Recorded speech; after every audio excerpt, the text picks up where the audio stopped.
Brigitte Lahaie, Sud Radio. Bonjour à tous, nous sommes ensemble durant ces 2 heures sur Sud Radio. Nous allons aborder aujourd'hui un sujet délicat, mais un sujet qui nous concerne ou nous concernera tous plus ou moins. Et je remercie d'ailleurs mon invité Sandy Boulanger de l'aborder avec nous parce que c'est un sujet qu'on ne pourrait peut-être pas aborder avec n'importe quel invité. Mais après tout, c'est un sujet qui parle avant tout d'amour. On va voir comment on peut accompagner ses parents ou même ses grands-parents dans leur fin de vie. Alors il y a la maladie, les accidents de la vie, la dépendance, et puis il y a également le très grand âge, où là c'est difficile de pouvoir vivre seul et on a besoin de ses proches, même lorsqu'on se retrouve dans un EHPAD. Parce qu'il y a une époque pas si lointaine que ça, où c'était l'un des enfants, la plupart du temps une fille d'ailleurs, qui avait pour mission de rester auprès des parents afin de leur servir, on pourrait dire, d'infirmière en quelque sorte. Aujourd'hui, les choses ont bien changé et je crois que bon nombre d'entre nous ne sont absolument pas préparés pour savoir comment réagir quand la question se pose. Je crois d'ailleurs qu'on ne le sait pas vraiment, c'est face à la situation que chacune va réagir comme il peut, j'aurais envie de dire. Pourtant, peut-être qu'en parlant un peu plus en amont, peut-être que si la société était plus apte à en parler, ce serait facile de prendre la bonne décision, en tout cas celle qui nous convient le mieux. Parce qu'une fois les parents qu'ils sont partis, les remords, les regrets et même la culpabilité risquent de nous habiter fort longtemps et justement de nous rendre très malheureux. Donc c'est un sujet délicat qu'on aborde avec Sandy Boulanger et je vous invite évidemment à témoigner si c'est votre cas ou à venir poser des questions. Notre numéro 0826 300 300. Merci vraiment Sandy Boulanger, c'est un sujet, je l'ai dit, donc délicat, mais en même temps, ça va nous concerner tous, parce qu'on est tous amenés à voir nos parents vieillir et partir, et puis nos grands-parents si on est un peu plus jeune. Vous travaillez, vous, en soins palliatifs, vous travaillez aussi avec des personnes qui sont atteintes de cancer, donc vous voyez ce qui se passe pour celui qui est malade, mais aussi pour ceux qui sont proches. Oui, je vous remercie aussi d'oser aborder ce sujet, parce que c'est vrai que c'est très délicat, mais c'est pas parce qu'on ne l'aborde pas qu'il n'existe pas. Je pense que ça peut aider énormément de personnes de pouvoir justement ouvrir la parole. Qu'est-ce qu'il est bon de faire, de ne pas faire, et surtout de pouvoir accueillir cette souffrance en fait légitime d'accompagner un être cher dans une période de fin de vie. La fin de vie, c'est pas spécialement les derniers jours, hein, c'est ce que vous dites aussi. C'est dans toutes ces maladies maintenant neurodégénératives où on peut avoir Alzheimer, où l'autre n'est déjà plus ce qu'il était.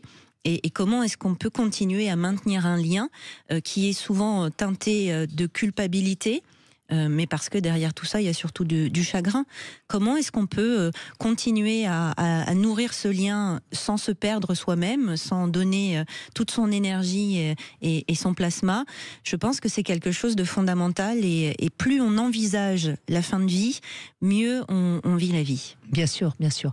Alors j'ai eu aussi l'idée de ce sujet parce que j'ai reçu ce livre et on aura l'auteur en ligne tout à l'heure, D'une vie à l'autre, c'est aux éditions Larousse. Éric Dudoit est psychologue, il travaille donc en cancérologie et je crois que vous l'avez rencontré, oui. Donc, et son livre est vraiment formidable, donc on en parlera tout à l'heure avec lui. Moi ce qui m'a donné aussi envie d'aborder ce sujet, c'est parce que là on est vraiment dans l'agapé, c'est-à-dire dans l'amour inconditionnel. Enfin normalement, en tant qu'enfant, on a un amour inconditionnel pour ses parents, ses grands-parents, et en même temps, cet amour inconditionnel, il ne doit pas nous faire perdre notre couple, par exemple. Donc il faut trouver le juste équilibre entre l'aide, l'amour, le soin, et puis se respecter aussi dans sa vie, quoi. On peut pas non plus tout sacrifier comme le faisaient peut-être les filles au siècle dernier. Hein. Mais c'est parce que c'est une nouvelle posture quand même qui émerge dans notre société. Cette posture, c'est celle de l'aidant. Ça n'existait pas effectivement avant. Il y avait une personne dédiée à cela, ou alors on était plutôt en famille et donc c'était les frères et sœurs qui vieillissaient ensemble aussi beaucoup. Aujourd'hui, on n'a plus cette configuration-là possible. Et cet amour inconditionnel, c'est intéressant de pouvoir en parler parce que justement, il est souvent très contrasté. on peut recevoir beaucoup de personnes, beaucoup de patients qui sont très contradictoires par rapport aux sentiments qu'ils peuvent nourrir justement par rapport à leurs parents ou à leurs grands-parents, dans tous les manquements qu'il y a pu avoir, toutes les blessures qu'on pu se vivre. Et c'est comme si, d'accompagner vers la fin, il y avait cette urgence à régler ça aussi, à pouvoir apaiser. Et parfois, l'autre vieillissant n'est pas capable de comprendre ces enjeux-là aussi. Hein. C'est là où il faut comprendre déjà qu'on va aider notre vieux, hein, mais il ne faut pas attendre forcément quelque chose parce qu'il n'est peut-être pas capable de nous le donner. Et donc il y a parfois beaucoup d'ambivalence dans cette relation qui se termine, mais qui ne se terminera peut-être pas comme on aimerait qu'elle se termine. Non, et vous mettez le doigt dessus avant de recevoir Éric Dudoit, mais c'est surtout pour soi qu'on le fait. On est souvent à se dire, voilà, je le fais pour l'autre, mais c'est beaucoup une image sociale aussi, hein, de ne pas abandonner son parent vieillissant. Mais tout ça, c'est pour soi-même, pour être au clair avec soi-même, pour être le plus en paix, justement, avec ce qui est devenu tout à fait insupportable dans notre société, c'est-à-dire mourir. Ça a beau arriver à des gens très bien, c'est quelque chose qu'on n'accepte pas. Oui, et puis j'allais même dire le grand âge, on le met à l'écart, hein, on les met en EHPAD, les vieux, et puis on s'en occupe plus beaucoup. Moi, j'étais assez étonnée pour avoir été aller voir ma mère régulièrement en EHPAD, comment les gens sont très très peu visités, quoi. Alors après, chacun fait comme il peut. Hein. C'est difficile d'aller voir son parent en EHPAD parce qu'on voit. On voit ce qu'on n'a pas envie de devenir, hein, soyons clairs. Hein. Donc c'est difficile et on en sort toujours, à chaque fois, chaque jour, on en sort un petit peu pas bien, quoi. Mais en même temps, après, si on a fait le travail, on se sent pas coupable. Sinon, ça peut nous ravager tout le reste de notre vie. Et surtout, on peut se sentir non coupable de ne pas y être en permanence, parce que c'est ça aussi la question. On a des vies qui sont quand même très prenantes aujourd'hui. On peut pas se permettre d'un coup de dégager comme ça. Alors, on n'est pas souvent toujours très proche non plus de l'EHPAD. Il y a la distance, bien sûr. Ou même du lieu où vivent nos parents. Donc, ça prend énormément de temps. Et aussi, ça prend énormément d'énergie, justement, à être dans cette conscience de qu'est-ce que je fais, pour qui, pourquoi, avec ce sentiment quand même, parce que ça fait 15 ans que j'accompagne la fin de vie, mais du coup, l'amour, c'est de se dire qu'est-ce qu'il va rester de cela. C'est pour ça que je dis que c'est pour soi qu'on le fait, parce que ça aide soi-même à comprendre la préciosité de la vie, la fragilité du lien, et jusqu'au bout, il y a quelque chose qui peut venir continuer de se tisser, parce que quand quelqu'un part, il y a surtout ce qui reste. Bien sûr. On va en parler ensemble avec vous, 0826 300 300, quoi que vous ayez envie de nous raconter, de nous dire ou de poser comme question à Sandy Boulanger. Vous êtes les bienvenus sur Sud Radio. Sud Radio. Sud Radio. Parlons vrai. Parlons vrai. Sud Radio. Parlons vrai. Brigitte Lahaie, Sud Radio. C'est avec Sandy Boulanger que nous abordons la question de l'aide à ses parents, ses grands-parents, et je pense qu'on va avoir des témoignages très différents parce que c'est un sujet très très vaste. On n'a pas parlé d'ailleurs dans l'intro de la maladie, notamment du cancer, hein, qui est aussi quelque chose de... Enfin, vous êtes sur... c'est votre quotidien, si je puis dire. Iris, bonjour. Oui, bonjour Brigitte, bonjour Cindy. Bonjour Iris. On vous écoute, Iris, racontez-nous, quelle est votre situation, vous? Alors moi j'ai plutôt une fin heureuse, donc ce sera peut-être plus léger dans les interventions cet après-midi. Moi j'ai eu mon père qui est arrivé il y a 1 an et demi dans notre famille, qui était en province, qui a eu un problème cognitif à un moment donné, et qui a été hospitalisé, pas très très très bien, on va dire, pris en charge, peu de moyens dans les hôpitaux, dans les petits hôpitaux, dans les petites villes. Du coup, on a vu qu'à un moment qu'il n'était plus possible de continuer, donc je ne sais pas trop posé de questions. Donc il est venu habiter chez vous, c'est ça? Exactement. D'accord. Donc, et il a quel âge votre père? 85, D'accord. hyper autonome, oui. Très bien. Donc on a découvert un peu qu'il avait des problèmes de santé dus au fait qu'il ne s'alimentait pas correctement, et puis un problème cardiaque à un moment, et qui a été résolu assez vite, mais Voilà, ça a été la première alerte parce que c'était quelqu'un de tout à fait autonome et ça se passait très bien. Quand on allait le voir le week-end, ça se passait très bien. Jusqu'au moment où il y a eu cette problématique-là. Et avoir quelqu'un qu'on connaît quand même depuis toujours et qui arrive dans une maison avec une organisation et qui avait lui-même son organisation, son autonomie et qui d'un seul coup doit composer avec aussi nos obligations.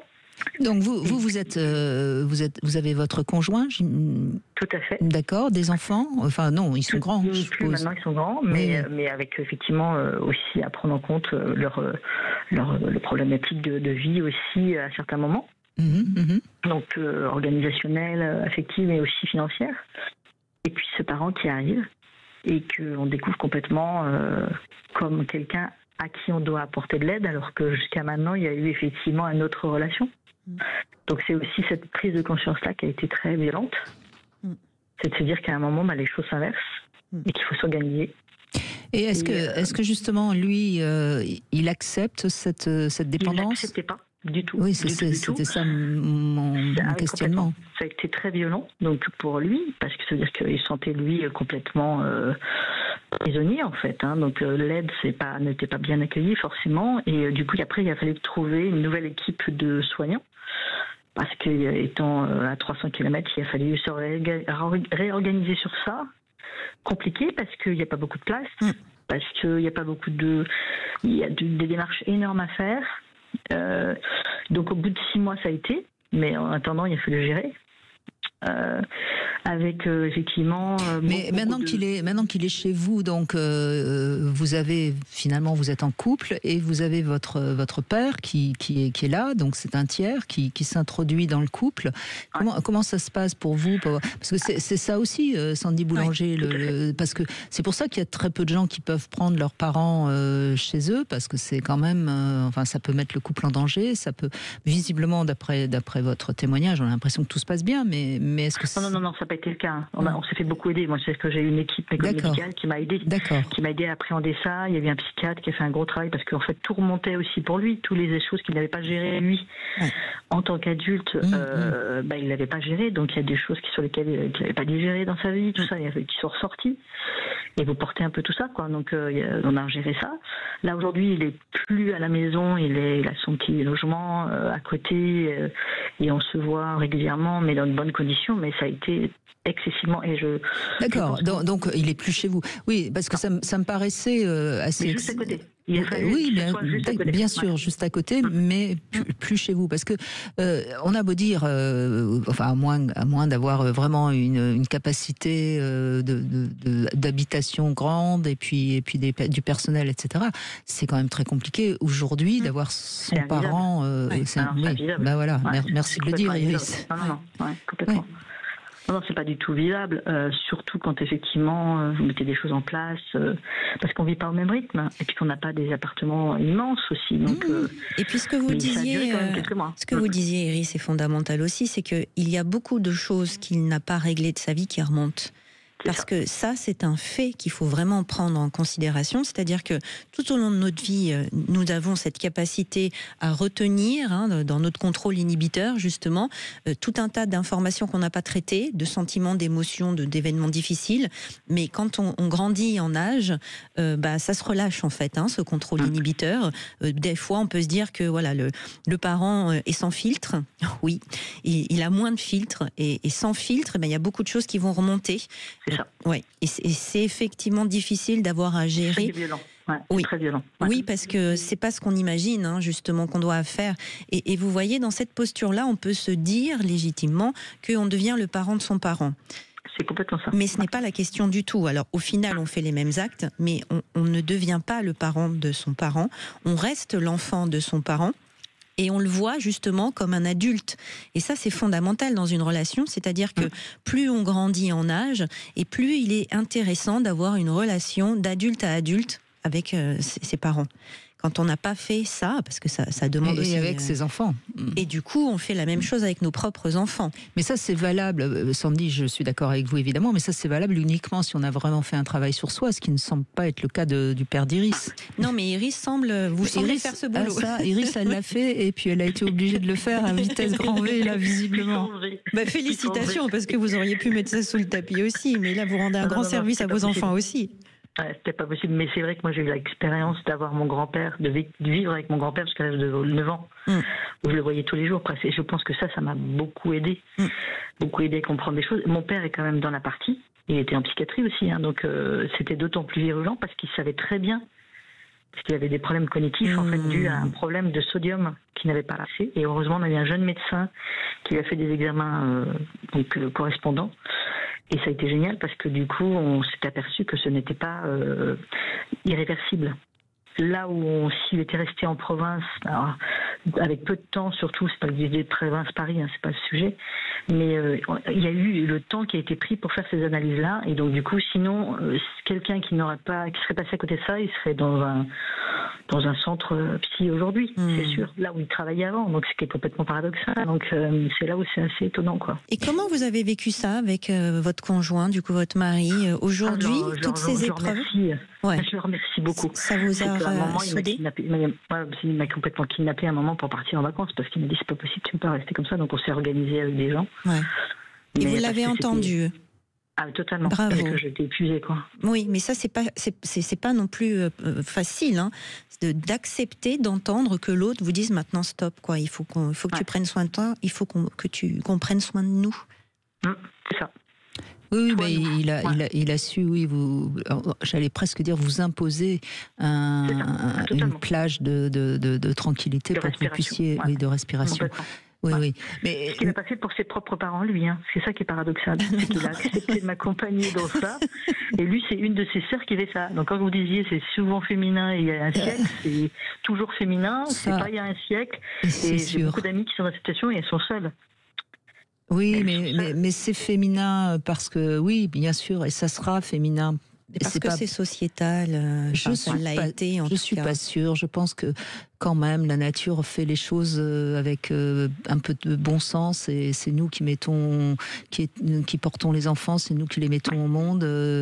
On a cette capacité à être en symbiose avec l'autre et qui souffre. Je pense que c'est quand même plus.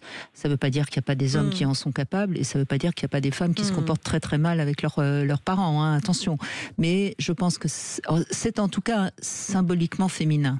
Ce qui ne veut pas dire... Je pense aussi que la notion de sacrifice est beaucoup plus importante que le masculin. Alors, aussi, je pense, cette notion de je fais un sacrifice pendant un certain temps sur un certain nombre de choses, et de repos, de s'oublier physiquement, tout ça. Alors ça se loge pas au même endroit, du coup. L'homme va souvent le faire sur le professionnel, faire beaucoup de sacrifices dans son... Exactement. Mais pas parce que ça va le... Et ça, c'est sociétal, je suis d'accord. Oui, ça, c'est sociétal. Donc ce contrôle inhibiteur, parce qu'il est toujours question de ça, le sacrifice, c'est comment est-ce que je vais me frustrer d'un moment en me mettant des contraintes pour avoir une satisfaction plus tard. Je pense que les sacrifices sont répartis très différemment, ou l'étaient en tout cas dans notre société, et c'est beaucoup en train de changer aussi quand même.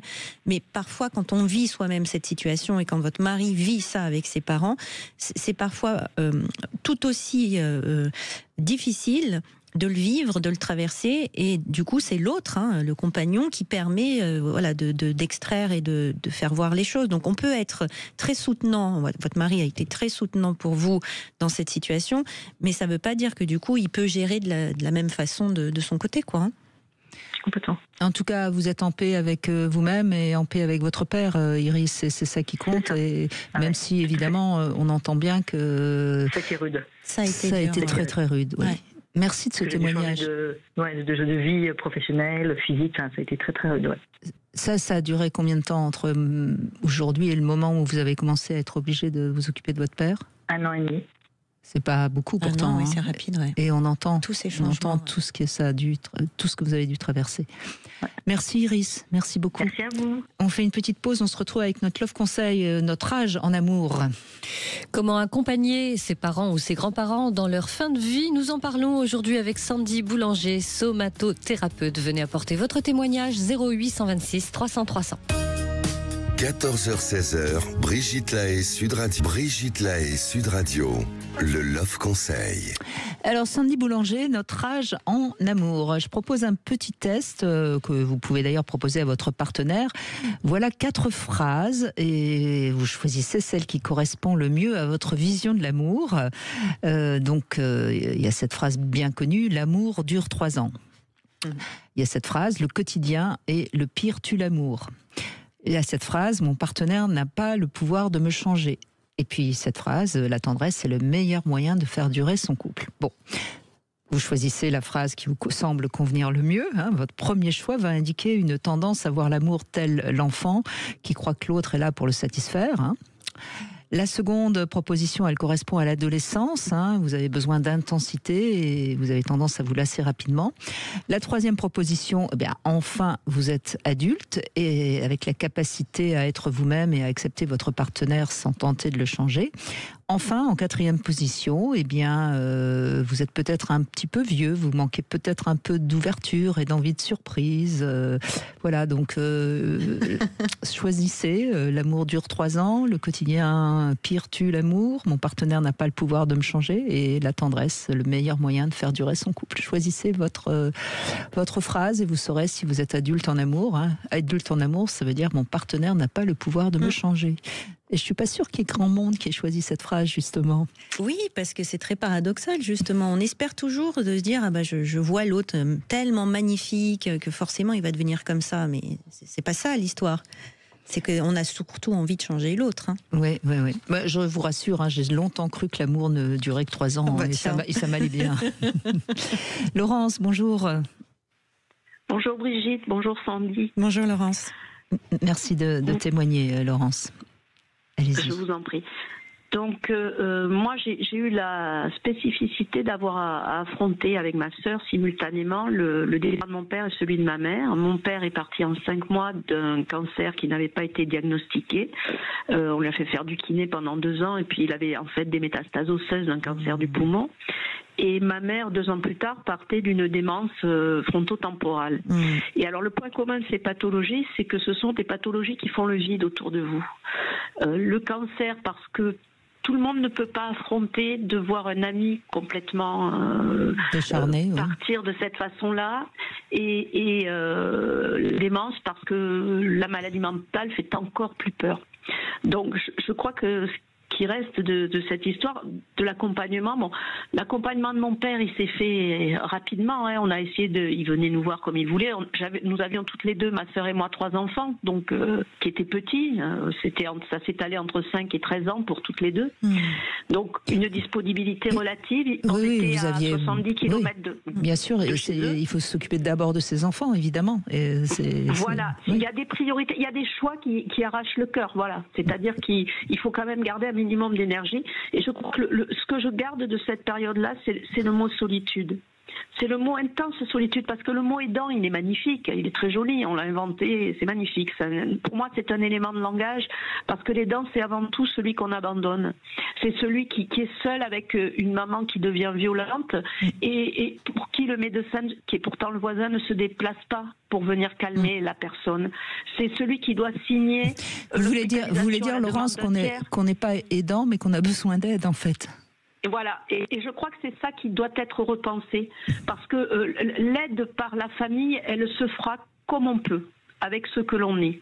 Par contre, l'aide que l'on peut apporter aux familles, elle est totalement impensée en France. Elle n'existe Bien pas. sûr, mais parce que vous soyez loin d'une grande ville, il n'y a plus rien. Parce qu'on refuse d'admettre que de plus en plus, avec le rallongement de la durée de vie et l'augmentation des pathologies, bien sûr que nous avons de plus en plus de personnes dont il faut prendre soin avec des éloignements géographiques et que ça fait très peur parce que la question est vraiment d'accepter la finitude. À partir de ça aussi, il y a beaucoup de choses qui vont pouvoir se mettre en place, mais il y a beaucoup de choses qui se mettent en place déjà. Mais ce sont des pathologies qui restent quand même tellement lourdes que quand on est voisin ou quand on est assez éloigné même dans la famille, c'est quelque chose de terrifiant en fait de voir qu'on peut finir sa vie comme ça, très malade ou en perdant la tête. Ce sont des choses qui sont effrayantes. Donc c'est clair que ça crée de l'isolement. En ce qui me concerne, envisager ma fin de vie, je l'ai fait. C'est-à-dire que je ne veux en aucun cas que mes enfants aient à vivre ça. Et j'espère avoir la force, si un diagnostic du type de celui de ma mère, parce que son frère est mort de la même chose, donc on peut se dire qu'il y a quand même un point commun familial. J'espère avoir le courage de me jeter sous un train ou de me faire une bulle d'air dans la tête. J'espère que d'ici là, la loi sera votée, ouais, Laurence. C'est très violent tout ça. Ouais. Laurence, vous êtes très en colère, je crois. Et cette colère-là, il faut que vous alliez un peu la partager avec quelqu'un qui va vous entendre et qui va vous permettre de vous en libérer. Parce que je crois que sinon, elle va vous faire du mal, cette colère. Non, après, à côté de ça, je suis sereine par rapport à ce que j'ai apporté à mes parents. Ça, je suis certaine que vous avez fait tout ce que vous avez pu et que vous n'avez absolument pas du tout de culpabilité. Mais vous avez de la colère contre la société. Et cette colère-là... Oui, mais parce que cet abandon, je le retrouve pour tout le monde autour de moi, je le retrouve pour les parents d'enfants handicapés, je le retrouve, enfin c'est à tous les niveaux. La personne faible est abandonnée. Donc c'est une colère qui est plus générale, c'est une colère de citoyen autant qu'une colère personnelle. Oui, j'entends bien, mais c'est quand même une colère et il ne faut pas être en colère. On agit toujours mieux quand on n'est pas en colère, même si en effet, je comprends qu'il y ait de quoi être en colère et je suis d'accord avec vous, mais si je fais cette émission aujourd'hui, c'est aussi parce que j'ai conscience de l'urgence de notre société. Vous voyez, je vais vous donner... Je suis suffisamment pour le savoir. Vous savez, Laurent, j'ai eu une discussion très récemment avec quelqu'un qui me parlait des futurs robots qui vont être dans les EHPAD, etc., etc. Et ma première réaction a été... Mais c'est horrible qu'on soigne les gens avec des robots. Et la personne, qui est quelqu'un de formidable, m'a dit, tu sais, c'est mieux un robot qu'une personne qui n'est pas bienveillante vis-à-vis de quelqu'un qui est en EHPAD. Et là, je me suis dit, oui, en effet, on en est là, on a besoin de robots. Parce que les personnes sont tellement mal payées que c'est difficile de trouver du personnel compétent. Enfin, donc c'est toute une société qu'il faut changer, qu'il faut revoir, qu'il faut revisiter. C'est fini l'époque où, en effet, d'abord on vivait beaucoup moins longtemps et puis il y avait les familles restaient soudées. C'est plus le cas. Et c'est vrai que souvent cette colère qui est légitime et qu'on peut très très bien partager, elle est nécessaire d'être passée en fait sous le filtre de l'alchimie. C'est-à-dire que cette colère, elle puisse être aussi pour vous le moteur d'un engagement, d'une posture, d'une prise de décision, je ne sais pas, de pouvoir justement à travers votre vécu en faire quelque chose de plutôt porteur et de positif pour contrebalancer. Parce que vous êtes dans la puissance. Ça a été le moteur de mon acte d'écriture parce que j'écris des articles sur ces choses-là et je connais bien le dossier, plutôt au niveau des enfants parce que c'est mon corps de métier, je suis enseignante. Donc n'ayez crainte, j'en ai fait quelque chose d'utile et de relativement apaisé. Maintenant, il y a un fond où je ne vois pas. C'était il y a quand même 10-12 ans. Et je vois que rien n'a avancé. Donc si, ça bouge. Quand même... ça bouge, Laurence, mais ça bouge très très très lentement, bien sûr. Mais ça bouge, je trouve.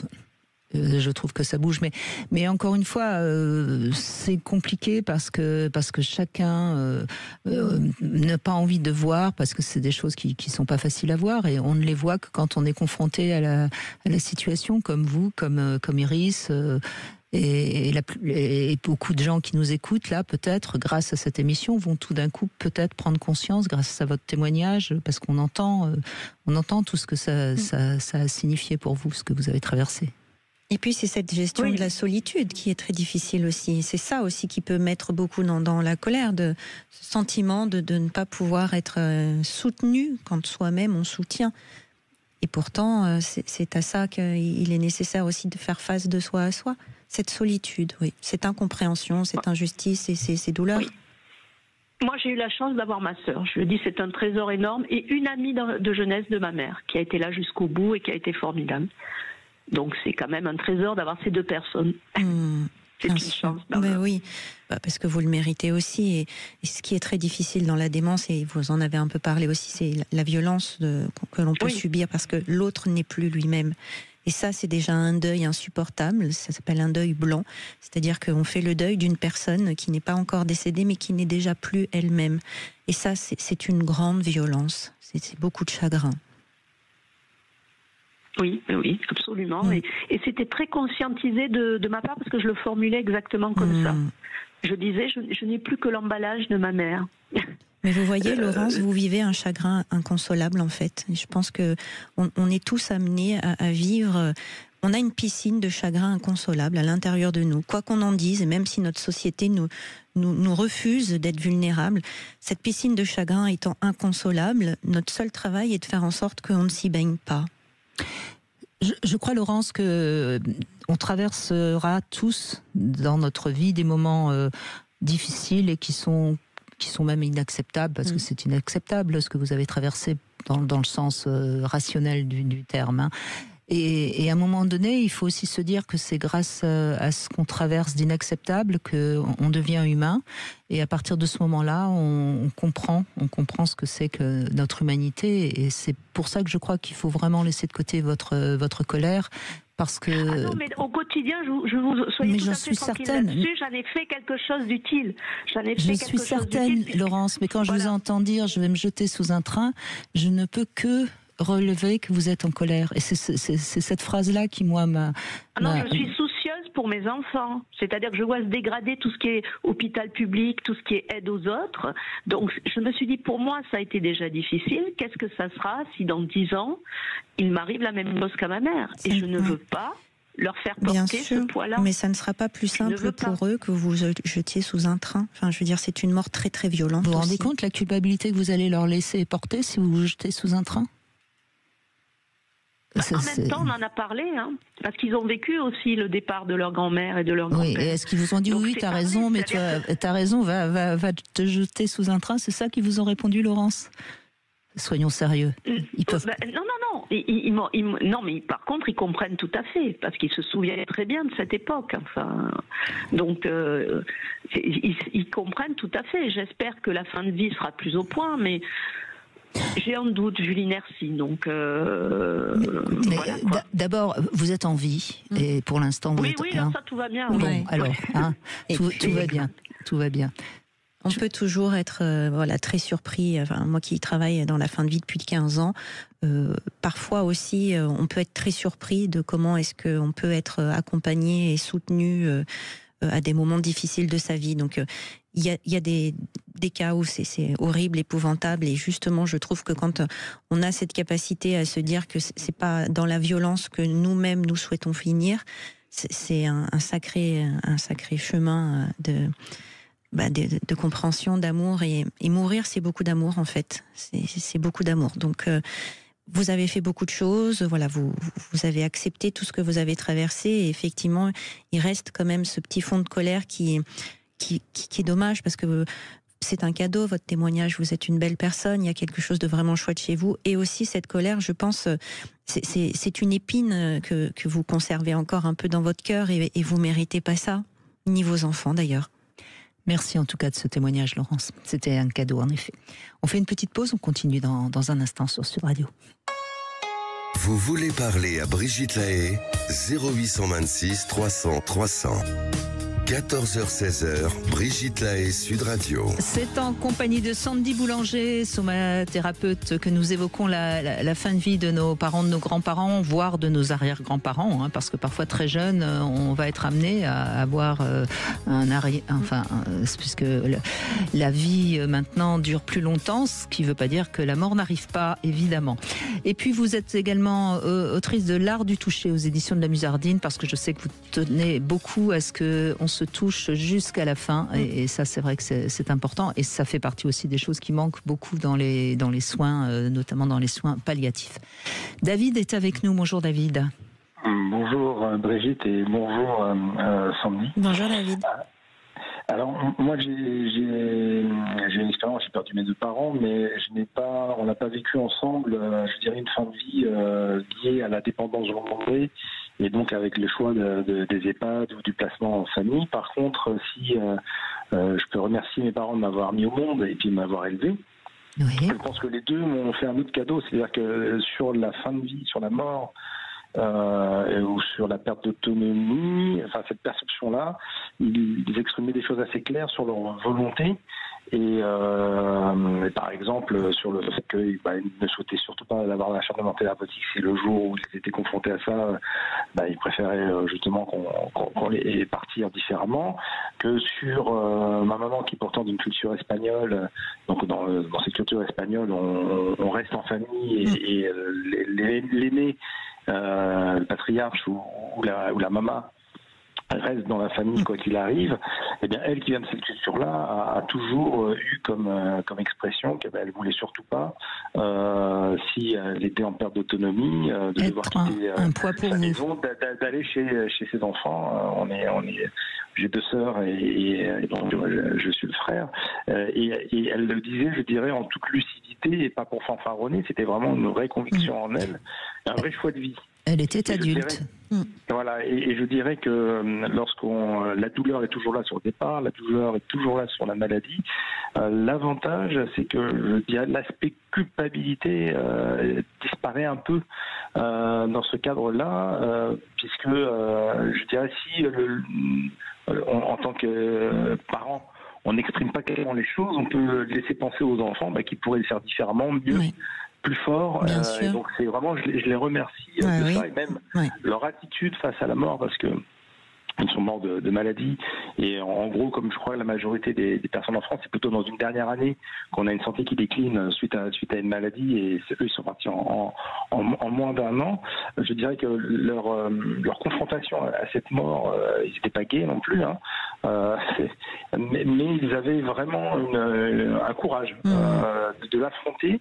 Et donc ne pas ressentir, je dirais, un désarroi total de leur part, en presque une acceptation.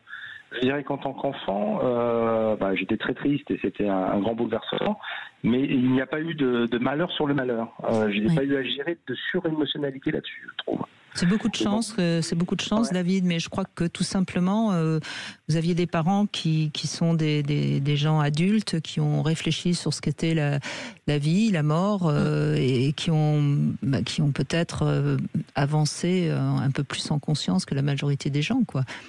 Oui, donc c'est pour ça. C'était assez intuitif parce que ma maman n'était pas du tout une intellectuelle. Elle m'a appris à lire, mais elle ne savait pas lire elle-même. Donc je dirais que c'était un choix intérieur. Elle réfléchissait bien sûr. Bien sûr, mais la philosophie n'est pas le propre des gens éduqués. C'est au contraire, c'est celle qui tient le mieux quand il y a les pires des tempêtes autour. Donc moi ce que j'entends aussi beaucoup dans ce que vous dites, c'est que ils ont bien vécu leur vie et ils vous permettent de bien vivre la vôtre parce qu'ils ont envisagé leur mort. Ça a été quelque chose, alors après on ne sait jamais comment on va finir, mais dans cette peur et en même temps cette acceptation, bien sûr que vous, ce qu'ils vous ont offert, c'est de n'avoir que du chagrin, mais c'est précieux. Exactement. Et alors moi, puis c'est un modèle qu'ils vous ont donné et qui certainement va vous aider aussi quand ce sera à votre tour.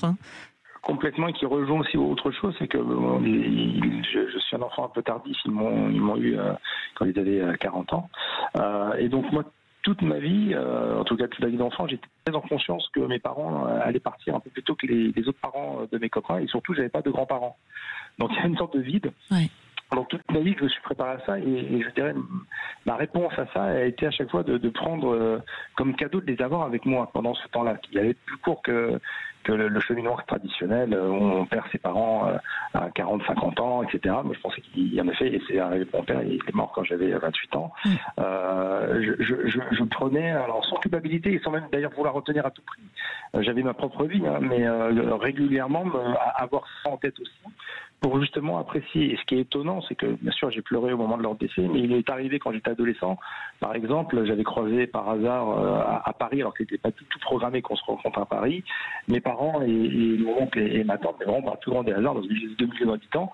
Et là, je me souviens que quand j'étais rentré le soir, je devais avoir 16 ans, j'avais pleuré en disant mais ça m'arrivera plus jamais. Plus jamais j'aurai le plaisir de pouvoir les croiser tous, parce qu'un jour ou l'autre, ils sont déjà un peu âgés et les 4 vont pas rester là tout le temps. Donc j'avais, je dirais, ce sentiment, mais qui n'était pas un sentiment morbide, mais une préciosité. Donc ce qui fait que quand j'avais l'occasion de les voir ou d'être avec eux ou de les appeler, je n'y manquais pas sans être dans une fusion totale et devoir les accaparer à tout prix. Oui. Ou moi-même c'est magnifique ce que vous partagez, parce que je pense que c'est vraiment une ligne de conduite qui peut servir de fil d'Ariane en fait, hein, dans nos dédales de la vie. C'est que quand on accepte la conscience fine de la vie, c'est-à-dire que la mort existe, de vivre avec du vide tout en étant plein d'énergie, d'avoir du chagrin, mais qui du coup ne laisse pas l'espace à la culpabilité, c'est vraiment précieux. Vos parents vous ont confié ce cadeau, vous-même vous allez le confier à tous ceux qui sont autour de vous. Vous le partagez aujourd'hui, enfin je veux dire, vous êtes comme Ulysse, hein, vous pouvez rentrer au village. Hein. Oui, mais David, voyez ce que votre témoignage m'inspire, et on l'entend dans votre voix de toute façon, c'est qu'on peut être à la fois joyeux et triste, et qu'il n'y a pas de problème avec ça. Ce sont deux émotions tout à fait compatibles. Vous êtes triste parce que vos parents ne sont plus là, et puis qu'ils ne seront jamais plus là, mais en même temps, comme ils vous ont donné des cadeaux merveilleux, vous en êtes joyeux. Oui, tout à fait. Et surtout de trouver du sens aux choses. Je crois que c'est ça qui est assez essentiel. Et par exemple, pour mon papa, donc il est décédé, je crois, 3 mois après la venue de mon fils. Et je crois que je ne dirai jamais assez merci à la vie de m'avoir permis quand même de partager ce moment-là avec lui. Oui. Vous voyez, je pourrais à la fin dire, et j'ai eu parfois aussi ce sentiment plus tard de voir mes 2 grands-fils et dire ça, c'est dommage qu'ils n'ont pas connu leur grand-père, et puis pour pas passer des bons moments avec, mais le simple fait d'avoir eu quand même cette capacité, un peu de hasard, ça n'était pas calculé, j'ai rien fait pour exprès, mais de me dire tiens, quand même on a pu aller au bout de ça, il a pu voir son petit-fils et me voir moi-même devenir père. C'était quand même un aboutissement. Mais voyez David, des choses comme ça, en fait. Votre témoignage, ce qu'il faut vraiment, et je vais insister sur ce que je dis parce que je pense que ça peut aider tous ceux qui nous écoutent, votre témoignage prouve que vous êtes en paix avec la vie et avec la mort.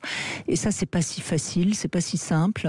Sans doute que vos parents avaient cette sagesse-là qu'ils vous ont montrée, donc vous l'avez intégrée en vous. Alors après, est-ce que à la fin de votre vie, vous aurez cette sagesse-là encore? Ça, c'est jamais sûr, hein, on ne peut jamais signer, mais en tout cas, dans votre témoignage, on l'entend, cette paix. Et c'est ça qui...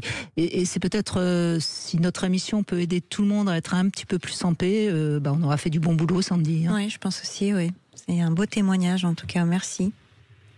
Merci à vous. Non, merci à vous.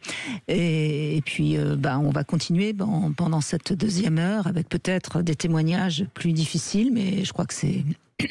Chacun fait ce qu'il peut. Hein. Exactement, c'est l'acceptation de ce millefeuille émotionnel, de la souffrance, de la culpabilité, de la joie. Plus on peut vivre d'émotions en même temps, et plus on grandit en souplesse et en flexibilité. Oui. Et puis on recevra également dans cette 2e heure Éric Dudoit pour qu'il nous parle de ce livre, D'une vie à l'autre. À tout de suite. Avec Sandy Boulanger, aujourd'hui nous parlons de l'accompagnement de nos parents dans leur fin de vie. Vous souhaitez participer à l'émission? Appelez-nous 0826 300 300.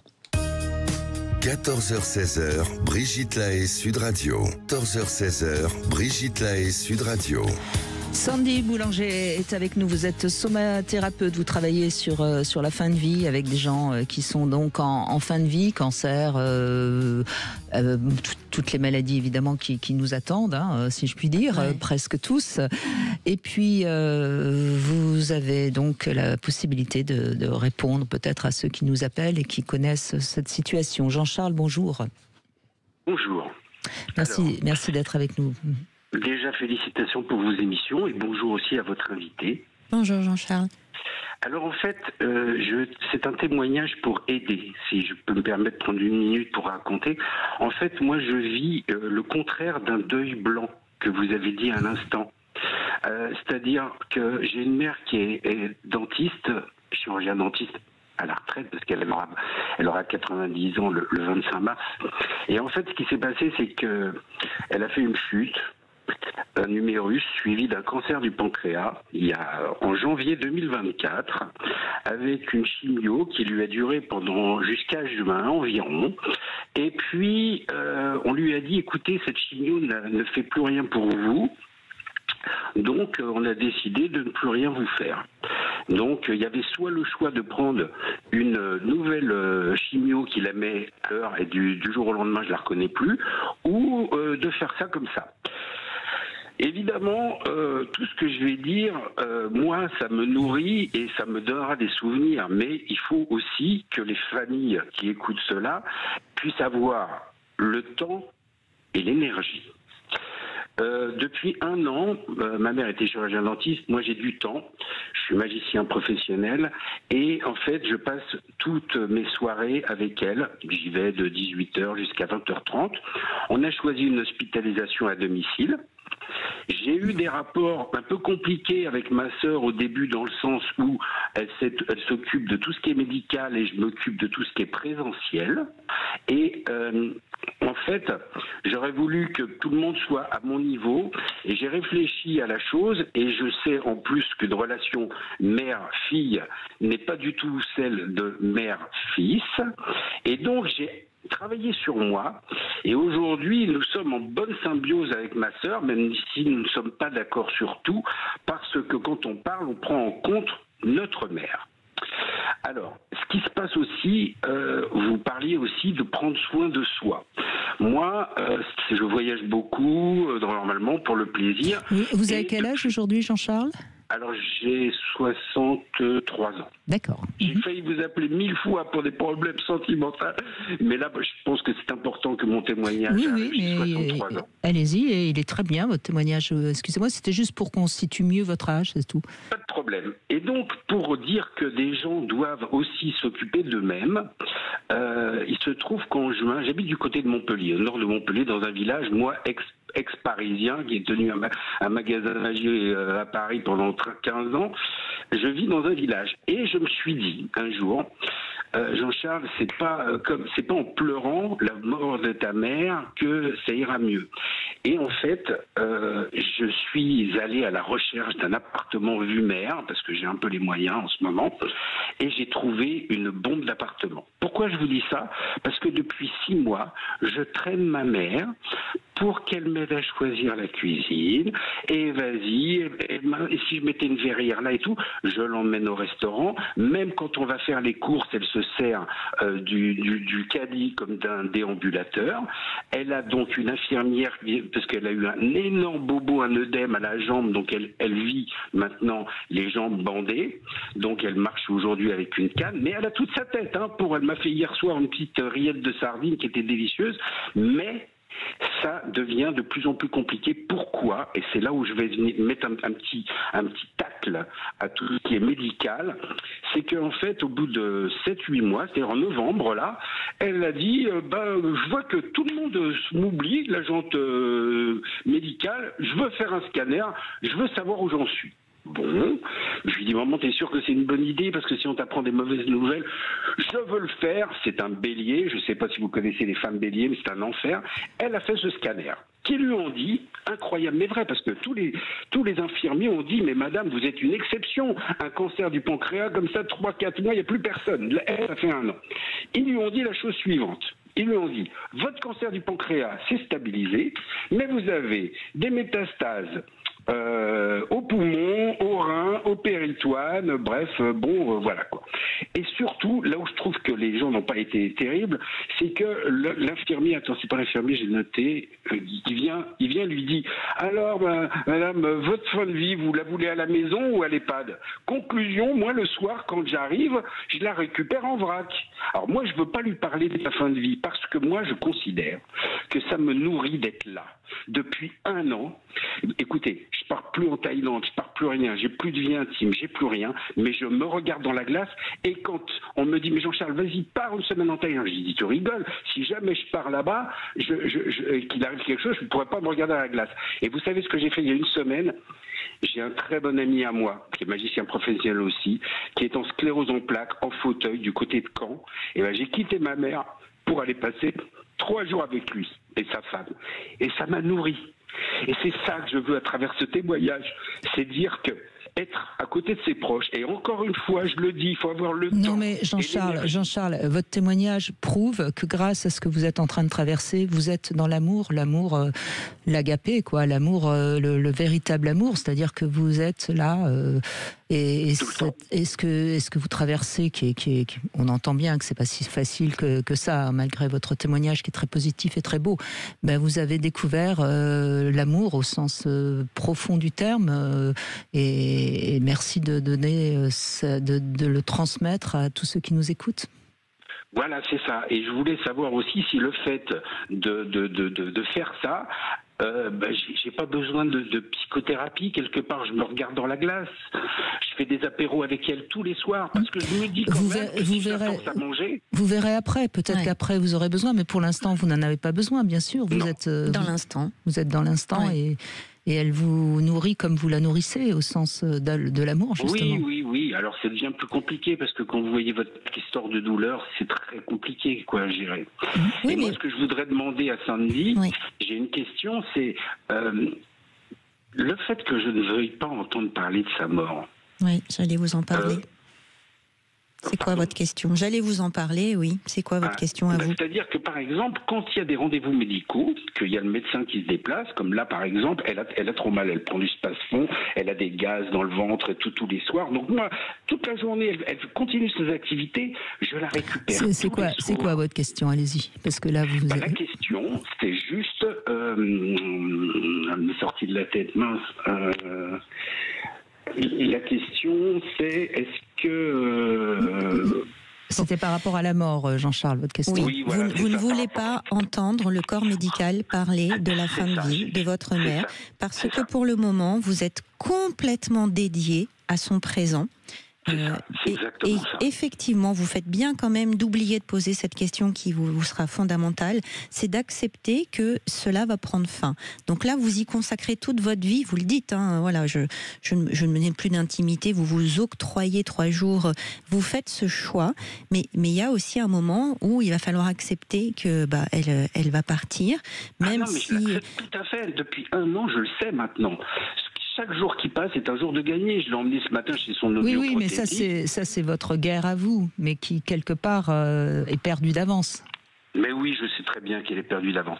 Mais si j'ai téléphoné aujourd'hui, c'est pour dire à quel point le fait d'être présent pour une personne qui vous a apporté, que vous aimez, peut vous nourrir. Bien sûr, parce qu'en plus, du coup, vous vous organisez pour. Et effectivement, tous ces jours que vous collectez depuis 1 an, qui sont du bonus, vous aideront quand elle ne sera plus là.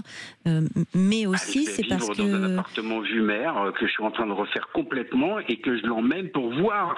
Je l'installe sur le canapé face à la mer. Franchement, je fais tout pour la sortir. Ces problèmes. Oui, mais Jean-Charles, ce que je pense veut dire Sandy à demi-mot, c'est que le jour où elle part, il va y avoir un tel vide que là, vous aurez peut-être besoin d'être un tout petit peu aidé. Oui, je l'entends. Oui. S'il faut que je fasse une analyse pour régler 2-3 problèmes, je le ferai, évidemment. C'est gentil à Sandy de prendre soin de moi pour le post-mortem. Avec plaisir. Mais je vous remercie. Mais franchement, c'est bien d'avoir fait cette émission. Franchement, je suis tombé par hasard dessus. Je me suis dit, je vais tenter le coup parce que je pense que mon témoignage est positif. Oui, absolument. Avec tout l'amour que j'ai et aussi faire attention que ça peut partir vite en vrille avec des membres de la famille. Il faut faire très attention à ça. Très attention. L'écoute et la compréhension que l'autre s'investit. Elle s'investit d'une manière différente. Mais Jean-Charles, vous êtes un magicien de la vie, donc il n'y a pas de problème, vous arriverez. Un bon manipulateur, mais un magicien de la vie, je ne sais pas. Non, écoutez, je pense pense pas que je sois un bon magicien, sinon j'aurais fait apparaître une très jolie femme à mon bras. Mais bon, c'est un autre sujet. Ah, bah, Voilà, il faut peut-être donc, que maman s'en aille pour que la très jolie femme arrive, Jean-Charles. Oui, enfin bon, j'en ai eu, j'en aurai d'autres. Mais bon. Mais vous serez face à la mer. Oui, voilà, la prochaine, elle vivra avec moi face à la mer. Oui. Elle sera toujours là, la mer. Hein. Oui, ben, j'ai plus ma mère E-R-E, mais j'aurai la mère M-E-R en face de moi pour pleurer. Ben oui. Merci. Donc, je suis très content. Merci de ce témoignage, Jean-Charles. Merci beaucoup. Et ben, à tous les deux, une bonne fin de journée. Au revoir, mesdames. On se retrouve dans un instant avec vous, bien sûr, toujours sur Sud Radio. Vous voulez parler à Brigitte Lahaie 0826 300 300. Brigitte Lahaie, Sud Radio. On continue avec vous à évoquer la fin de vie avec Sandy Boulanger qui est avec nous, et je vous remercie d'être là, Sandy, parce que je crois que on a besoin de votre présence. Je rappelle également que vous avez un site, le lien au cœur du soin.com, où on peut aller peut-être trouver aussi des réponses ou des pistes. Evelyne, bonjour. Bonjour. Bonjour Evelyne. Donc j'ai essayé de vous joindre pour vous parler parce que je suis auxiliaire de vie sociale, donc dans la qualité de vie des personnes âgées ou des personnes handicapées. Oui. J'ai 25 ans de carrière et j'ai vu donc l'accompagnement en fin de vie plus ou moins long ou plus ou moins court, sur différentes facettes. Je l'ai vécu personnellement avec mon papa et ma tante, et je l'ai vécu avec, comme je disais, mes patients, et je le vis aujourd'hui, puisque je suis à la retraite, je le vis aujourd'hui avec une personne âgée de 87 ans, que j'ai adoptée depuis 15 ans, on va dire, puisqu'elle est abandonnée de tous. D'accord. C'est une personne avec qui vous n'avez pas de lien de parenté, mais que vous avez qui vit avec vous, c'est ça? Elle vit pas avec moi, elle vit chez elle, moi je vis chez moi, mais je suis présente 4 jours dans la semaine, et je fais en sorte qu'elle garde une certaine autonomie, puisqu'elle n'a pas de réel problème de santé, si ce n'est que l'usure du temps. Et qu'elle se déplace en déambulateur. Vous m'entendez? Oui, on vous entend. Et par rapport à ça, donc, ce que je voulais exprimer, ce qui n'est pas évident, c'est garder le lien, garder le contact, rester connecté avec les membres de sa famille ou les personnes qu'on aide. C'est pas une chose évidente, parce que il y a la personnalité, le caractère de la personne qui doit être pris en compte, et aussi l'état affectif. Ça, c'est extrêmement important aussi. Oui. On entend que vous êtes là beaucoup pour les autres, pour cette personne, voilà, que vous adoptez dans votre cœur. C'est mon sacerdoce. Ouais. Je suis dans le socialisme humanitaire depuis 45 ans. Ouais. Et vous êtes bien entouré, vous? Donc ça, c'est mon sacerdoce. Vous avez des proches comme ça qui vous donnent cet amour-là aussi, à vous? Je vous entends très mal. Est-ce que vous avez, vous, des personnes qui sont proches, qui sont aimantes, justement? Non, moi je suis une enfant de la DAS. D'accord. Et vous avez des amis? Ceci, vous pouvez expliquer cela. Oui, bien sûr. Mais vous avez des amis, la question de Sandy, c'est est-ce que vous, quand vous aurez 90 ans, vous aurez aussi la chance d'avoir quelqu'un comme vous auprès de vous, en gros? Alors moi j'ai un fils qui vient de perdre, donc je viens de perdre mon ex-conjoint, donc mon fils vient de perdre son père suite à la maladie de Parkinson, parce que son traitement qui devait durer 15 ans a été écrasé avec l'histoire du Covid. Et donc il est parti prématurément, et mon fils a très mal vécu cet épisode-là. Et depuis le décès de mon ex-mari et donc du père de mon fils s'est éloigné de moi. Peut-être ça lui fait peur si jamais il continue de vous aimer, de vous perdre vous aussi. Absolument. Ouais. Absolument. C'est tout à fait ce que j'en ai déduit. Parce qu'il a rien de particulier à vous reprocher, ou il vous reproche quelque chose? Non, ce qu'il aurait à me reprocher, c'est que j'ai toujours été peut-être trop présente. Pour lui?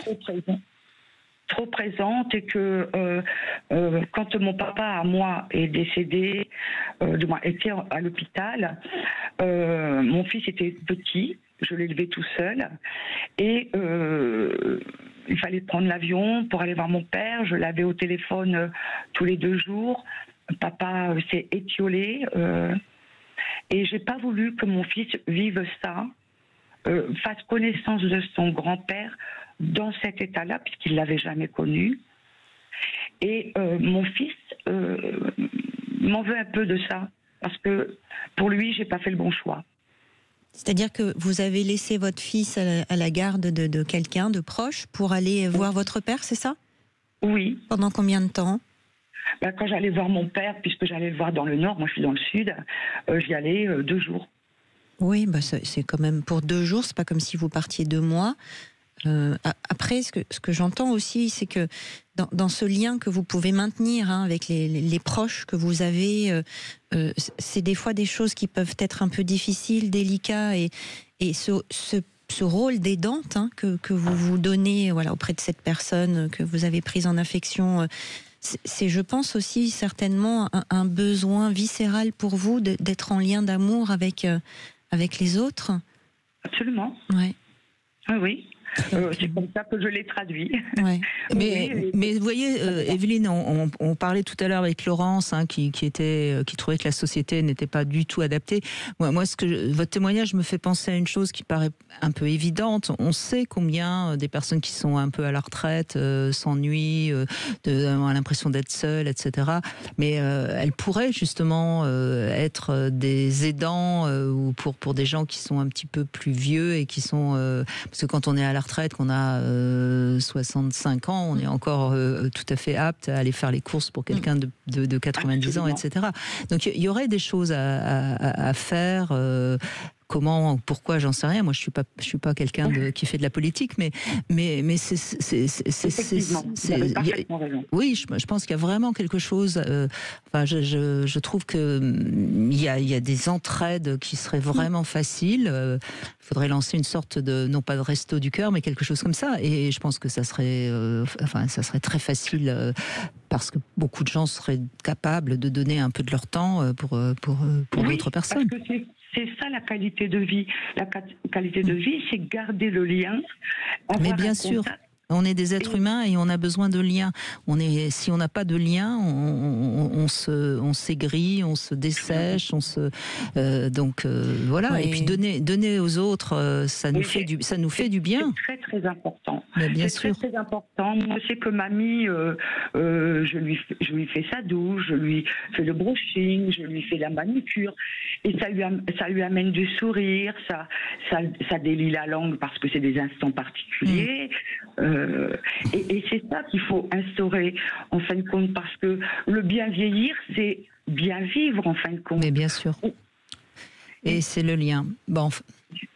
C'est ça qui est extrêmement Qu'est-ce que vous en important. pensez, Sandy, de mon idée comme ça ça existe en fait, c'est en train de se développer effectivement de plus en plus. Je pense là sur la région parisienne, ça s'appelle Visitatio. Ce sont effectivement donc beaucoup de bénévoles qui vont visiter les personnes très âgées à domicile.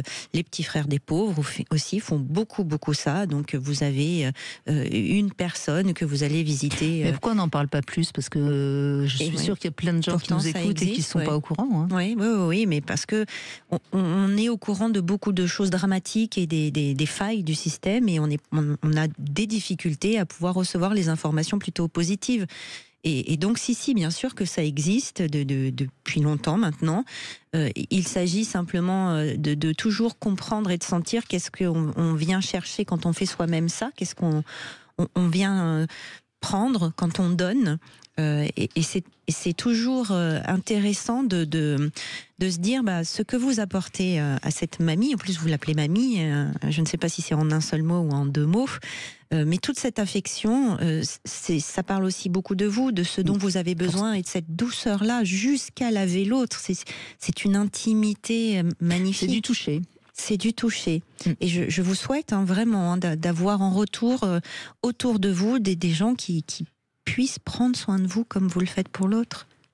Merci beaucoup Evelyne de votre témoignage. Dans un instant, on va donner la parole à Éric Dudois, auteur de ce livre, D'une vie à l'autre. Venez apporter votre témoignage et réagissez à l'émission en appelant dès maintenant le 0826 300 300. 14h-16h, Brigitte Lahaie, Sud Radio. Sandy Boulanger, je crois que vous le connaissez, Éric Dudois, Sandy Boulanger. Je vous laisse vous dire bonjour.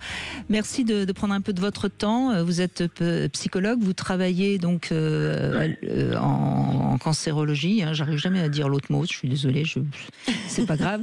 Et vous êtes l'auteur de ce livre D'une vie à l'autre aux éditions Larousse. Alors, vous racontez 15 histoires de personnes qui donc avait le cancer. Et franchement, c'est un livre magnifique qui m'a beaucoup touchée et dans lequel vous abordez des choses extraordinaires qui ne sont pas forcément d'ailleurs tristes. Par exemple, il y a quelque chose qui m'a beaucoup parlé et je vais le dire à tous ceux qui nous écoutent. Vous dites quand on perd ses parents, on devient orphelin. Quand on perd son enfant, notre statut n'a pas de nom. Et je me suis dit, mais c'est fou ça, c'est vrai, et ça montre bien à quel point c'est innommable. Oui, c'est vrai. Ben oui, bonjour Éric, du coup nous on s'était rencontrés autour du Point Rose avec Nathalie. Et c'est vrai que pour le coup, Nathalie développe justement ce vide sémantique en étant des paranges. C'est ça, ce qu'elle dit des paranges, mais pour l'instant, c'est pas encore entré bien dans le dictionnaire de tous les docteurs en thérapie. Oui. Alors c'est une des histoires les plus drôles, tristes, émouvantes. Et à un moment, vous dites aussi les silences angoissent. Et c'est vrai que c'est dans ce rôle, vous vous dites passeur d'âme. Sandy, vous vous dites somatothérapeute. Parler aux proches qui sont en train de perdre une adolescente, puisque je crois qu'elle avait 15 ans, Léa, quand elle meurt du cancer, c'est compliqué de trouver les mots. En fait, ils viennent tous. Si on fait silence en soi, un vrai silence, tout beau, tout sain, les mots arrivent. C'est lorsqu'on laisse la peur nous gagner que les mots ne viennent plus. Ou lorsque le silence est trop glauque, parce qu'on pense qu'on peut dire des bêtises. Mais si on est assez tranquille, on s'aperçoit que les mots viennent tout seuls. Et là, il y a des choses qui peuvent se passer qui sont assez extraordinaires, mais qui ne dépendent pas du moi. Peut-être du sujet, mais pas du moi. Est-ce que ça ne dépendrait pas du lien aussi, alors, de ce courage que l'on a à être en lien avec l'autre, dans son chagrin, dans son expérience, en étant avec, sans en être dévasté? Oui, c'est quelque chose qui a à voir avec J'aime pas forcément le mot lien, parce que on ligote quelqu'un, mais le mot amour, ça a à voir avec l'amour. Oui, mais l'amour, c'est ce qui nous relie. Et qui parfois nous attache, d'ailleurs, vous avez raison. Oui, mais du coup, c'est pas péché comme mot, le propre de l'attachement de base. C'est pas péché. Oui, vous êtes un peu taquin, vous jouez sur les mots. Ah ben, c'est pas pour rien que je suis psy. Non. mais vous soignez. C'est vrai oui, je me soigne. On a galvaudé un peu le mot lien. Et on a mal aimé le mot amour. Alors, des étudiants, je leur dis, il faut que vous aimiez vos patients. C'est quelque chose d'important Bien d'aimer. sûr, oui, c'est courageux. Mais sans lien. Alors, je ne sais pas. Moi, en tout cas, je fais le même métier que vous. Et quand on me dit, mais comment tu peux faire ça? J'ai une dimension très corporelle aussi, donc je touche beaucoup les patients. Et je réponds toujours, c'est beaucoup d'amour. C'est vrai, c'est beaucoup d'amour. Oui, bien sûr. Je suis d'accord avec vous. Dans ce livre, D'une vie à l'autre, aux éditions Larousse, Éric Dudoit, vous êtes un peu agacé à un moment donné dans une histoire parce que Lola, hein, pour la citer, elle vous pose la question, mais à quoi ça sert ce cancer que je traverse et qui me fait mal et qui me, etc., etc. Et ça vous agace aussi quand on essaye trop de donner du sens à ce qui nous arrive? Ouais, je pense que après 10 ans de psychanalyse, je suis guéri du sens qu'on veut donner des narrations qu'on a. J'ai vraiment l'impression qu'on se raconte des petites histoires pour continuer des choses, alors qu'on n'a pas besoin de ces petites histoires. Mais pourtant, ça fait tenir un peu debout par moment, non? Le sens. Oui, mais ça nous empêche aussi d'être dans notre corps. On est dans notre tête. Vous voyez, c'est dans ce sens où j'étais avec Lola, je disais d'être dans son corps plus souvent que dans sa tête. Parce que notre tête, elle a des peurs, elle a la prise, elle a des peurs qui viennent aussi de notre atavisme. Et c'est bien des fois de revenir au corps et de trouver des choses. Oui, mais quand ça fait vraiment sens, notre corps nous le dit, hein. Oui. Il me semble. En tout cas, oui. Ouais, donc on est d'accord, oui. Mais il ne faut pas que ce soit du sens qu'on se met dans la tête, quoi. Oui. Il ne faut pas que ce soit simplement du sens pour du sens. Et qu'on se raconte beaucoup d'histoires avec notre tête dans ce monde. C'est du sens qu'on doit ressentir. Oui. Ouais. Puisque vous aimez jouer avec les mots, hein, en tout cas, c'est vraiment un. Alors, il y a aussi, je ne sais plus qui, mais il y a cette histoire où c'est un homme. Hein, alors, il est en guerre contre son cancer, et ça vous agace aussi un peu, Éric Dudoit. Ça doit être Big Santé, non? Oui, c'est ça. Oui, je crois. Oui, absolument. Oui. Mais parce que c'est notre culture. On est soit en guerre, soit il faut qu'on devienne. Tout le discours médical est un discours guerrier, une stratégie thérapeutique. Il faut prendre des positions.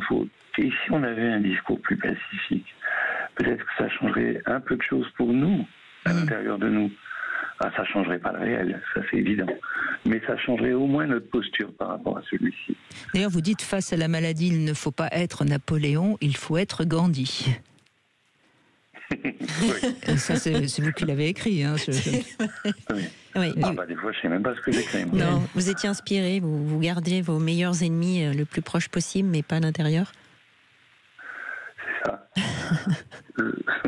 Je pense qu'à l'intérieur de nous, c'est un peu ce que disait l'ami d'il y a 2000 ans, là, le Père Jésus. À l'intérieur de nous, il faut vraiment faire le ménage.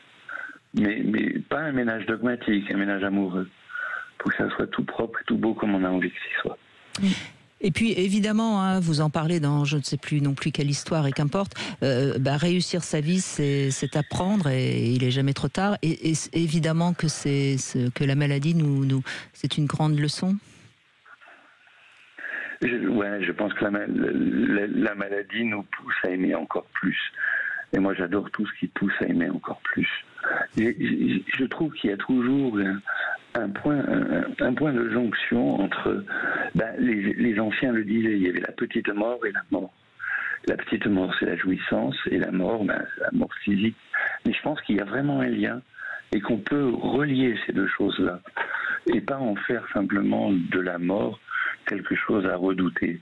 Ça peut être quelque chose de doux, de bon, et à prendre, parce que c'est bon de partir en voyage. C'est revenir en fait aux ancêtres, justement, aux cultures ancestrales où on ne pouvait bien vivre que sa vie qu'en envisageant sa mort. Oui, c'est très vrai ça, oui. Oui, ça l'est d'autant plus encore aujourd'hui. Je pense que vous et moi, nous allons dans ça aussi. Accepter de mourir, c'est d'abord avoir senti qu'on ait vécu. Je pense qu'on meurt tranquillement lorsqu'on a vécu tranquillement. Et c'est pas le tranquillement, il renvoie pas à quelque chose de la norme sociale. C'est vraiment à l'intérieur de soi. Oui, d'ailleurs, vous faites beaucoup de méditation, et vous parlez aussi à un moment donné de la pleine conscience avec un de vos patients. Qu'est-ce que vous dites qu'il faut pas préparer les gens à la mort, il faut les préparer à vivre encore. Qu'est-ce que vous avez envie de transmettre là à ceux qui nous écoutent, Éric Dudoit, avant qu'on vous laisse à votre travail? J'aurais envie de leur dire, n'ayons plus peur, osons. Osons vraiment, c'est une vraie thérapeutique. Osons jouir, osons désirer, osons vivre. Oui. Je suis bien d'accord avec vous. On signe, on adore. On a signé, je crois. Oui, on a signé.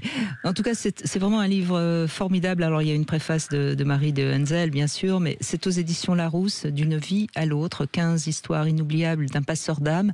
Merci Éric Dudoit, et je le conseille à tous ceux qui peut-être en ce moment traversent cette épreuve. Vous pourrez y trouver peut-être la petite perle qui vous permettra de traverser cette épreuve avec la vie. Merci beaucoup Éric Dudoit, merci à vous. On fait une petite pause et puis on va se retrouver pour conclure. 14h-16h, Brigitte Lahaie, Sud Radio. Ça, c'est 14h-16h, Brigitte Lahaie, Sud Radio. Sandy Boulanger est avec nous. Vous êtes somatothérapeute et vous êtes également thérapeute. Et vous pouvez évidemment consulter sur ces sujets. Et je pense que vous êtes d'une aide précieuse. C'est aussi un moment où on a besoin de pouvoir parler à quelqu'un qui va nous écouter. Parce que c'est pas toujours simple, les amis, de parler qu'on est en train de perdre son père, sa mère. Et c'est peut-être important de rappeler que c'est aussi une occasion d'aller parler à un thérapeute. Nolwenn, bonjour. Bonjour Brigitte, bonjour Sandy. Bonjour Nolwenn. Moi, je voulais revenir sur donc la fin de vie d'un proche, donc de mon père. Et quand quelqu'un vous fait promettre de ne pas le placer et qu'on est obligé de le placer parce que la maladie est là, et il faut sauver un des deux, parce que ma mère était épuisée par cet accompagnement-là, et vous êtes seul à prendre cette décision-là, parce que votre mère est pas bien aussi. Et donc, c'est vrai que c'est des promesses qu'on ne tient pas, et que, en fin de compte... C'est votre père qui vous avait fait promettre ça ou... Oui. Oui. De jamais le placer, parce qu'il a eu une maladie qui a été très rapide. Il allait très bien, et cancer de l'œsophage, donc impossibilité de manger. Et donc, en fin de compte... il voulait finir sa vie chez lui, quoi. Il voulait pas être placé, c'est ça? Il m'a dit, tu me places pas, tu me mets une balle dans la tête. Sauf que c'est compliqué, quoi. Non, il fallait le jeter sous un train. Oui. Excusez-moi, c'est juste pour mettre un peu d'humour dans ce genre de... C'est terrible parce que là, votre père ne se rend pas compte de la violence de ce qu'il vous dit, mais quelque part, c'est d'une violence terrible. Mais c'était sa façon de vivre aussi. Enfin, c'était sa façon violente de se dire, j'ai pas envie qu'on me laisse mourir ou souffrir quelque part. Tout ce qu'il voulait pas, c'est souffrir, quoi. Et en fin de compte, c'est vrai qu'en France, on n'a pas ce moyen-là de se dire, j'ai pas envie que... Alors oui, il n'y a pas d'acharnement thérapeutique, effectivement, mais sa seule volonté, c'est quand on vieillit, c'est quoi? C'est bien manger, c'est profiter. En fin de compte, là, vous pouvez plus manger. Profiter, vous pouvez plus parce que vous êtes branché à un estomac artificiel. On vous nourrit artificiellement. Donc, en fin de compte, vous pouvez plus rien faire, et la seule chose que vous voulez, c'est pas souffrir, et vous pouvez pas, en France, quand c'est compliqué.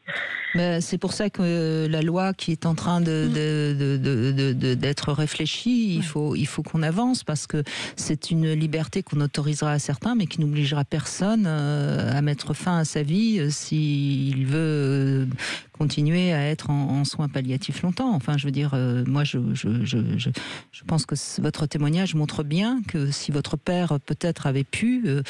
il serait parti plus vite, et c'était son souhait. La côté souffrance, en plus vous avez cette culpabilité-là que vous êtes obligé de le placer, et après vous êtes obligé de vous le suivez encore 2 fois plus au détriment de votre propre famille, parce que vous n'avez pas tenu une promesse. Donc en fin de compte, vous voulez aller le voir encore plus pour justement qu'il n'ait pas ce manque-là, et en fin de compte, c'est votre propre famille à vous. Mais votre père aussi. Je vais vous dire quelque chose, Nolwenn. Donc, en fin de compte, oui. Je vais vous dire quelque chose, d'accord? Vous m'entendez bien? Oui. je vais vous prendre la culpabilité que vous ressentez parce que vous êtes une fille extraordinaire. Vous êtes une bonne fille. Vous n'avez pas besoin de culpabiliser. Votre papa, il a fait ce qu'il a pu, il a eu très peur et il vous a demandé quelque chose d'irréalisable.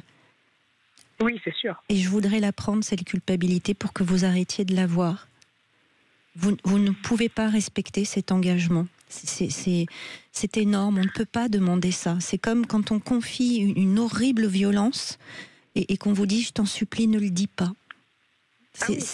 Donc ne vous sentez plus coupable. Vous êtes vraiment une bonne fille pour vos parents. Oui, mais c'est vrai que au quotidien, je trouve que... Mais je suis sûre, Nolwenn, je suis sûre qu'il vous a pardonné.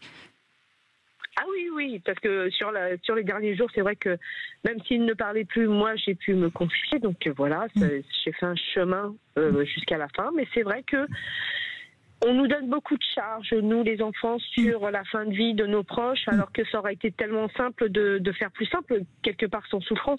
Voilà, c'est ça, quoi. Oui, et puis aussi, c'est des fois la responsabilité des parents, justement, d'envisager la fin de leur vie, de préparer justement des papiers, c'est pas seulement se décharger toujours aussi sur les enfants. C'est comme le partager David aussi. Ça demande énormément de clairvoyance, de lucidité aussi en tant qu'adulte, de se sentir avancé dans l'âge, de se sentir parfois vulnérable parce que la maladie peut nous attraper alors que jusqu'ici tout allait très bien. Et c'est vrai que c'est cet acte d'amour que vous a demandé votre père de ne pas le placer.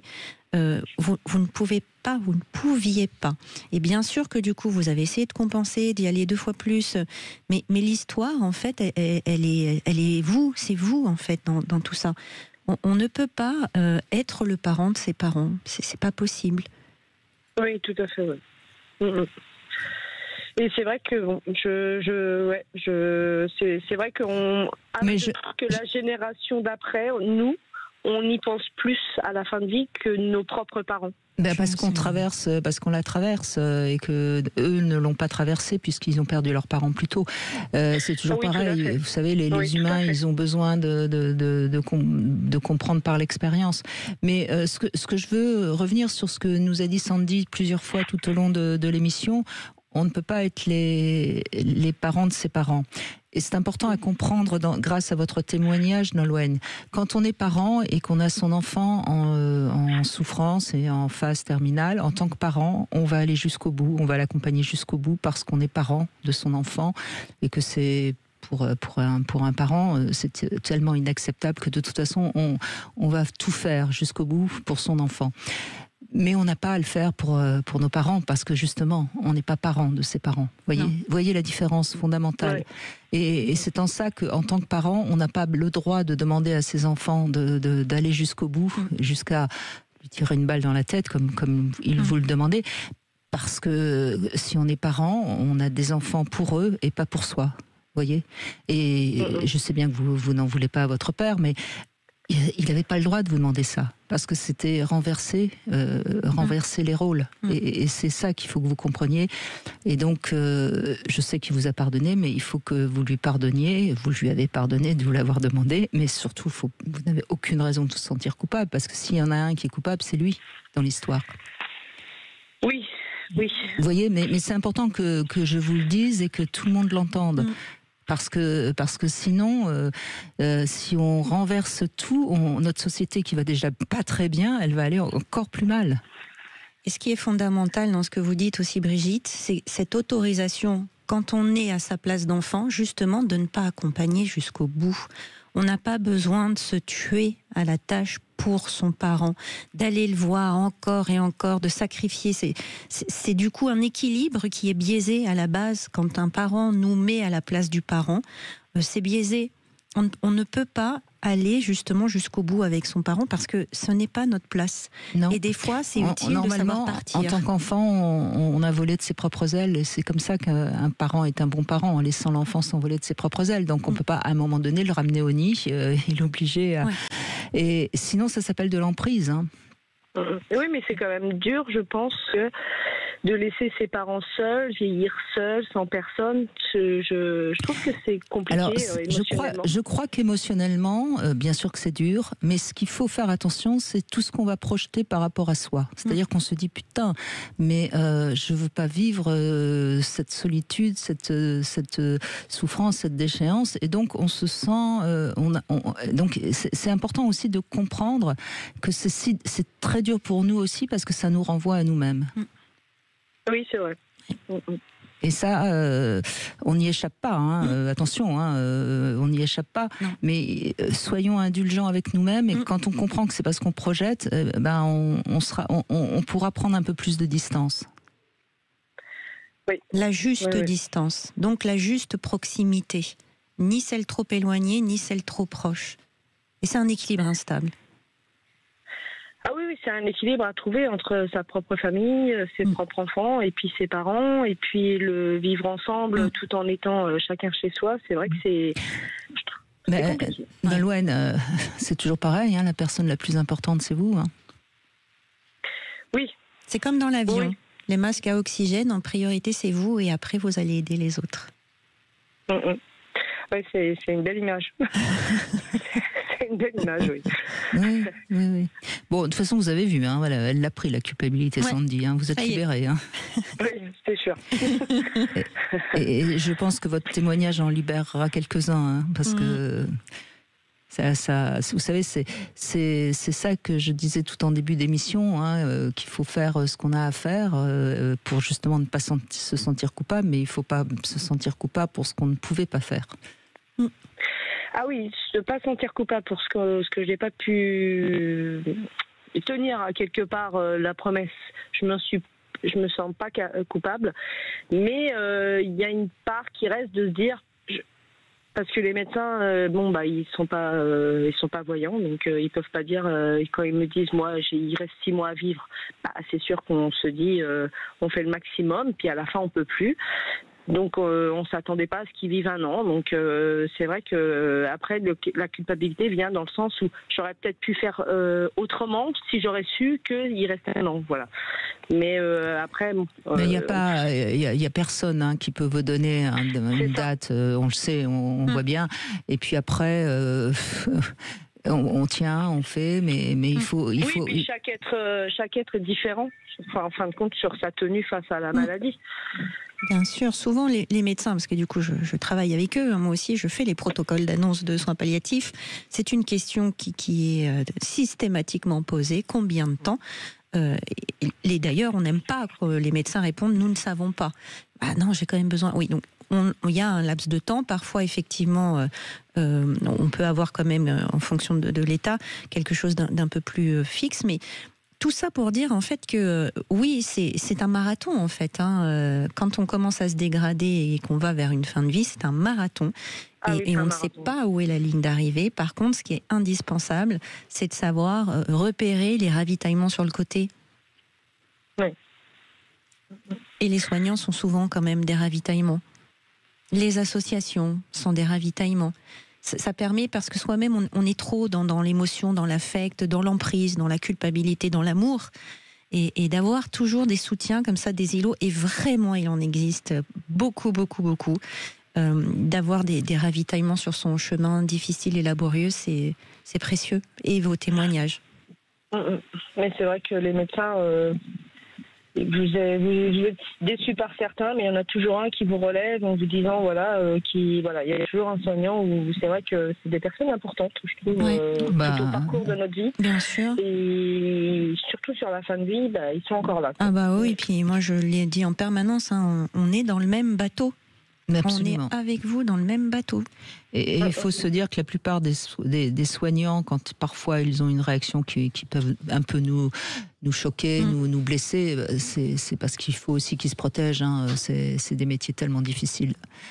Mais c'est des métiers extraordinaires. Merci beaucoup, Nolwenn. Merci à tous de ces témoignages très variés, Sandy Boulanger, mais qui sont l'éclairage de ce que c'est que la mort, la fin de vie. C'est ça, toutes les facettes en fait de ces tranches de vie qu'on est tous amenés à vivre un jour ou l'autre, ou qu'on a vécu, et comment est-ce qu'ensemble on peut se sortir de ces piscines de chagrin inconsolables. Bravo en tout cas pour ce que vous faites, Sandy Boulanger. Je rappelle votre site, le lien au cœur du soin en un seul mot.com. Tout de suite, vous retrouvez Alexandre Delevan pour C'est votre avenir. Et demain, on sera avec Michel Odoul. Et justement, on va interpréter nos épreuves. Et peut-être qu'on pourra reparler du moment où notre père, notre mère décède. Comme par hasard, c'est rarement un hasard, justement. Avec Michel Odoul, demain, nous nous demanderons comment interpréter le sens de nos épreuves pour en faire quelque chose de positif. Venez partager avec nous les grandes dates ou les épreuves de votre existence. 0826 300 300. 14h-16h, Brigitte Lahaie, Sud Radio.